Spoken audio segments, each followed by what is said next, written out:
still be shallow. I mean, I prefer players to be shallow, just not to the point where it causes you to have like a 15-degree path to the right, and then you have to have a 15 or 14-degree club face to the left to try to match it up, which is really hard. So if you've never been on a TrackMan or a flight scope, if you check out those numbers, we like small numbers because then the misses are smaller and more controlled. Hey, welcome back to Dan for Golf. Today I'm going to take you through two patterns. I'm going to take you through a shallow pattern, what the misses tend to be. So when you get on the course, you can identify those and hopefully make adjustments and fix them yourself. And also I'm going to take you through what a steep or over the top pattern, what those misses tend to be. So once again, when you get on the course or on the range and you're practicing, you can start to fix those yourself right away.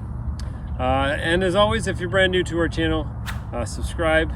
If you haven't hit the bell button, go ahead and do that. You'll get all our future videos that we have posted coming up. And if you have any comments, leave those down below.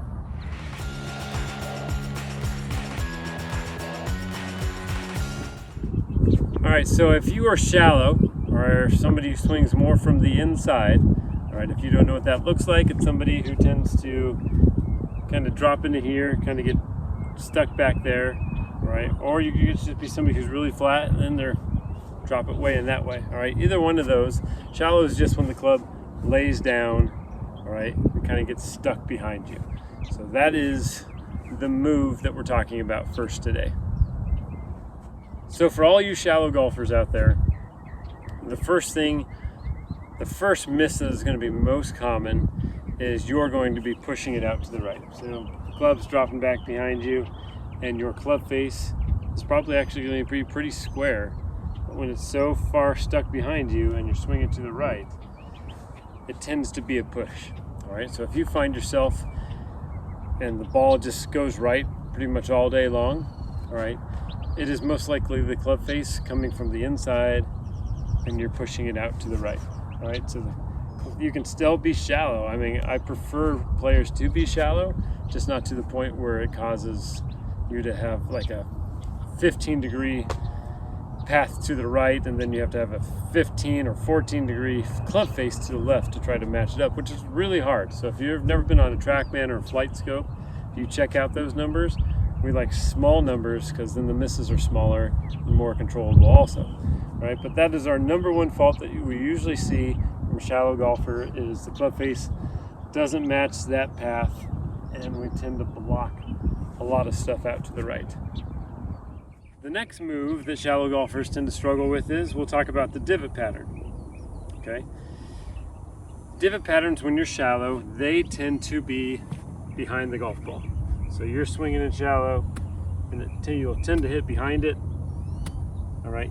You're not gonna make steep, huge divots into the ground, all right? But you're gonna make shallow divots, and you're gonna find yourself kind of hitting behind it a lot, or if you're really, really shallow, you could be bottoming out way behind the ball and actually hitting it as the club starts to come up because you changed the bottom of your swing.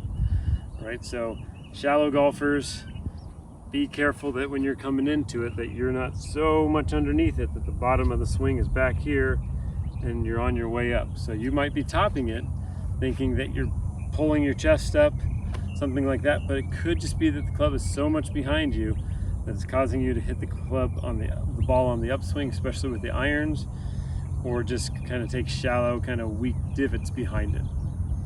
Misses that usually cost the most pain and the most strokes for a shallow golfer are going to be two different types of misses. The first miss can be shallow, really close face, throw the hands over, snap hook, right?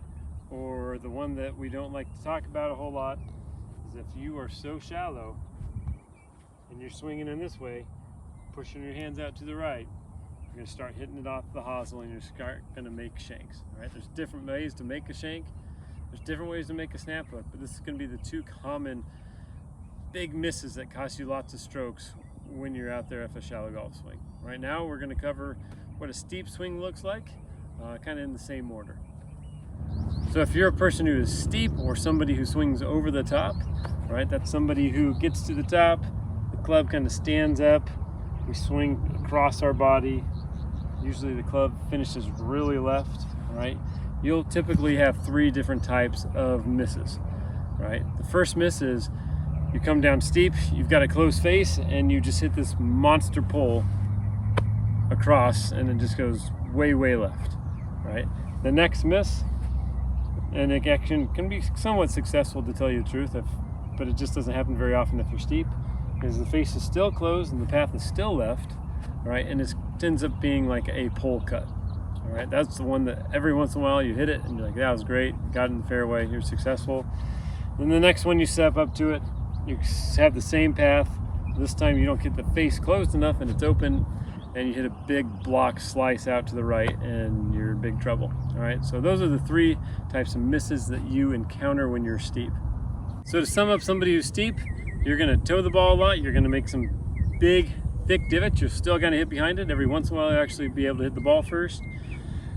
And the biggest mistake that somebody who is steep is they know they're coming down on it like this, so they're gonna start to stand up, lose their posture, and then you're gonna have lots of troubles and you're gonna create more swing faults than you were thinking that you could create, all right? So if you're shallow or steep, I'll attach some videos for both over each section. I'll give you some of those drills that I have in past videos that can help you with that. And if you have any questions, comments, or if you want to take an online lesson, go to my site and you can find all that information.